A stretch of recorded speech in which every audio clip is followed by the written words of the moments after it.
Palworld is an amazing game, and at its peak it had a player count of over 2.1 million concurrent players on Steam, which is second only to PUBG. So to say the game is successful is an understatement. And obviously such a successful game comes with a lot of questions. For example, who was the developer of the game and how did they do it? Especially for us game developers, that is an important question because we want to learn how to make similar games in the future. So when I first saw how apparently the game was made, I was raising eyebrows because I couldn't believe what I was reading.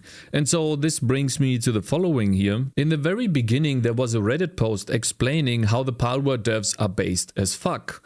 Essentially explaining how they managed to do what they did. So for example, in this post we learned that none of them knew how to develop a game apparently, and they all learned on the job, and their budget was 10,000. Palworld budget. What did it cost to develop? With Palworld dominating the internet and proving a financially successful, some are naturally curious, how much did it cost to make? How much did Palworld cost to develop? According to a January 16 blog post by Cakez CEO. Now there's already something that is crazy about this, right? When you are reading indie game, you're thinking a couple of dudes making a game. 2 dudes, 3 dudes, maybe 5. Palworld's budget was about 1 billion yen. Now I don't know how much a billion yen is, but I know the roughly equivalent $6.78 million. That's not a lot when you compare it to the biggest AAA titles. Yes, that is true, but this is a shit ton of money if you compare this to indie game developers who are spending their hard-earned money on their game. So if you see this game and you say indie developer, I say no. That is at minimum a AA developer or a very cheap AAA developer. Why do I say that? Well, we can read further. Last year, Sony accidentally revealed the budget, blah blah blah. They spent 200 million, the other one spent 220 million on The Last of Us, for example. That's more than triple what it cost to make Palworld. But 6.78 million is still a large sum for an obscure indie studio. See, this is the big point here. That is my point. You don't have this money somehow. You don't find this laying on the streets. Now, and the most important thing is probably the one that made all of their models, which was some middle schooler guy who was working part-time at a convenience store they went to. And while this all sounds very cool and interesting, it's blatantly untrue. Well, not entirely untrue, but like 99% of it is untrue. Let's first of all talk about the budget. The budget was never 10,000 and it couldn't have been made with only 10,000 budget. Even if they managed to scrape by buying all of these floppy disks to save their progress on disks instead of using version control, they wouldn't have any money to pay the people that worked there. Because the people that actually created this game are very well known in the industry already. It is a company that goes by the name of Cakez. And if you go to their website, the first thing that you can see is a game called Craftopia. If you click on it on Steam, you can see that this is a somewhat successful game released in 2020 by Cakez. And you can see, based on the review counts, that it is actually quite successful and it looks awfully familiar to Palworld, if I may say so myself. Now, let's be real here, okay? I don't want to take anything away from the developers. I think what they did is great. I'm enjoying the game so much. It is awesome. I love it. It's great. It's really cool. I'm actually currently working on a mod for the game, so it's a little bit more difficult and interesting. But what I don't like is when people spread lies about making games. I'm a game developer myself and I know how much time and effort it takes to make a game, especially this game.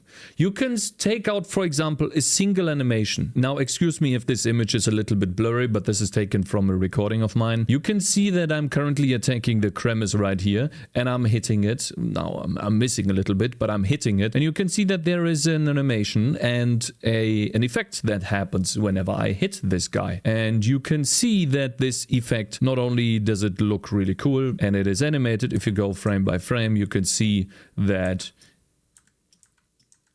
it has a bunch of frames to the animation. And on top of that, you can see that it glows. And you can see that this effect is cut off at the bottom right here. Now, at this point, it is very difficult to tell whether it is actually baked into the effect, meaning that the glow that it emits is part of the sprite, because it's literally just an image, a 2D image. However, it could also be that this effect emits some sort of glow itself, which is programmed into the graphics engine. AKA, it could be a type of bloom effect, or maybe something entirely different. The key point being, and you can see the same thing happening here at the other effect at the back, and you can also see that there is a line which makes it very obvious that this is probably just a sprite. However, these type of effects take a lot of time and effort to understand and learn, because you can do many different things. What I have here, for example, is a little image that explains the different blending modes whenever you draw one of those sprites. For example, you can see here that depending on the blending mode that you choose, you have a white circle on the right here and just the normal texture for wood on the left. You can see that the different blending modes, and I'm not gonna go into much detail here, they result in different images. For example, the one that is used most often for lighting or point lights is this one right here. You have a black border outside, and then you make the light a little bit more bright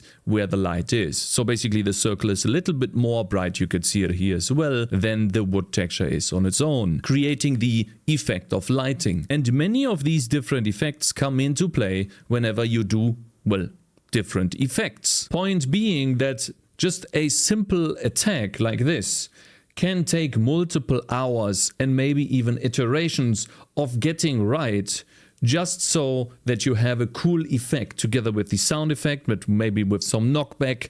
All of this requires a lot of polish, and that takes a lot of time. It is not just scraping a bunch of things together and then calling it a game. There's a lot of stuff that is happening here. Now, granted, they use Unreal Engine, which makes these things quite simple to do, and you don't have to program in these things yourself, but you still have to know how to use them.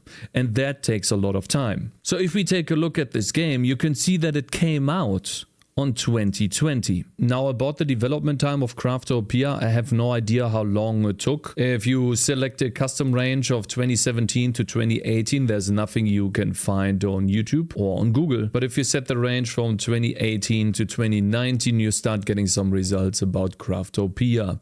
This one is a Minecraft server, but there's as early as May 2019, you can buy Craftopia on the store from Microsoft, which is a brand new multiplayer survival action game made in Japan. Which brings us to the Microsoft website is lagging, of course. Yeah. Which brings us back to Pocket Pair. Now, I'm not saying that the company has had an easy time, but if you take a look at who they are, you can see that the company has a CEO, which is Takuro Mizobe, and he has founded the company in 2015. So it is safe to assume that since then they have been making games. Now, it is true, however, that if we go back to the very beginning here, the person that was making their models was actually someone that didn't have any experience with game development. He wasn't a middle schooler, but he quit middle school and he was working part-time at a convenience store, not just the one they went to. This is creative writing. I read the link to another comment. It is not a middle school kid. It's a 20-year-old middle school dropout. The dev found him because they lack experience in making FPS, and they found a guy posting gun reload animations while browsing on Twitter. Then they DM'd the guy because they really wanted his talent and found out he was working at a convenience store at Hokkaido. So it wasn't some random guy that went to the store or that worked at the store they went to. They found him on Twitter and then they hired him. But this is not everything about the original post that is untrue, of course. And I'm talking about this again because for me it is very important that especially aspiring game developers don't get the wrong impressions that it is all smooth sailing and easy and he just made some models and then they bashed it together and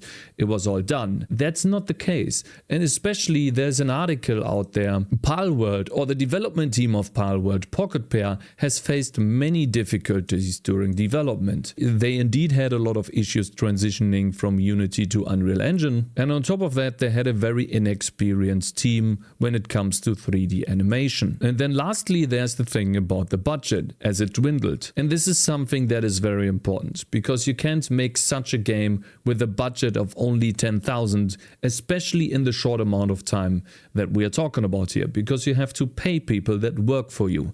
And this is the important part. When they were close to finishing the game, they had about 20 to 30, I think it was something like that, PALs done, and realized that it wasn't enough. But the CEO of Pocket Pair, Takuro Mizobe, he's the one who was funding the game, he spent about 1 billion yen on the game, and he spent a lot of money on about 40 contractors to help them build a lot of PALs towards the end, so they have more variety than the 20 to 30 that they had before. Palworld was originally supposed to only have 25 monsters, and the game would then be pushed out to gauge reactions from the public. However, the reaction from the game's trailer forced the team at Pocket Pair to rethink the game's scope, with the Mizobe having hired over 40 people during the game's development time. Safe to say it was worth the extra effort. Now, there's still a lot of credit that goes to Mizobe for actually pulling off something like this, where you spend all of your money and you sink it into one project, and even if all of that money is gone, you're even prepared to go and borrow more money from people that you know. So that is a huge investment that not many are willing to take, and I'm pretty sure that is a big reason why the game is so successful, because he believed in the project and they actually wanted to make a good game. Not unlike some other developers, but we don't talk about them. Hey, what about Halloween? You know, we kind of remind people that, like, Season of Blood is kind of Halloween-ish. But anyways, to me it is only important to point out, and I think it hasn't been done enough, that the team behind Palworld is experienced. They had a lot of money. Let's not say a lot of money compared to AAA, but if you take a look at some of the indie developers out there, let's say the guy that made Vampire Survivors, he didn't have 7 million to help him make the game. An indie developer is an independent studio that is making games.